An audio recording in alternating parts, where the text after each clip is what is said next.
അമേരിക്കക്കാരനായ ഒരു എഴുത്തുകാരൻ എഴുതിയ I am on the hit list murder and myth making in south India Rollo Romig എന്ന് പറയുന്ന എഴുത്തുകാരൻ അമേരിക്കക്കാരനാണ്.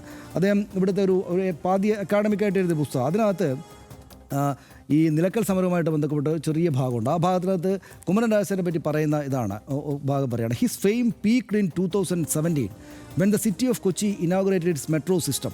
Rajashekharan was mercilessly roasted when he somehow managed to board the ceremonial first train ride, even though he had nothing to do with the project and held no political office.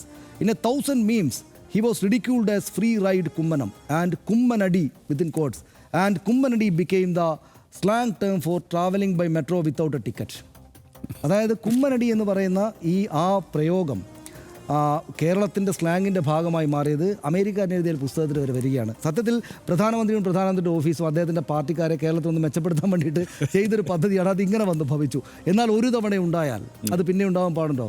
ഒരേ മാളത്തിൽ 2 തവണ പാമ്പിൻ്റെ കടിയേൽക്കാൻ പാടുണ്ടോ BJP നേതാക്കൾക്ക്? ഇദ്ദേഹം അവിടെ പോയിട്ട് കുമ്മനം രാജശേഖരൻ സത്യം പറഞ്ഞാൽ ഇപ്പോൾ നന്നായി. കാരണം അദ്ദേഹം അവിടെ ചെന്ന് ഒരു കുഴപ്പം ചെയ്യില്ല കേട്ടോ. അദ്ദേഹം പ്രധാനമന്ത്രി മുഖ്യമന്ത്രി ഇരിക്കുന്നതിന് അപ്പുറത്ത് ഇരിക്കുകയേ ചെയ്തിട്ടുള്ളൂ. പക്ഷേ ഈ സൈബർ ആളുകളെല്ലാം കൂടെ ചേർന്ന് അദ്ദേഹത്തെ പരിഹാസ്യനാക്കിയതാണ്. ഇവിടെ അദ്ദേഹം ചെന്ന് മുദ്രാവാക്യം വിളിക്കുക, നേരത്തെ പോയിരിക്കുക. അതുകൊണ്ട് പ്രധാനമന്ത്രിയുടെ ഓഫീസ് ഇത്തരം കാര്യങ്ങൾ വരുമ്പോൾ ഇത്തരം ഒരു കാര്യം രാഷ്ട്രീയമായിട്ട് അവരെ ഏൽപ്പിക്കുമ്പോൾ നിങ്ങൾ കുളമാക്കരുത് കേട്ടോ എന്നുകൂടെ അവരോട് പറയേണ്ടതാണ്.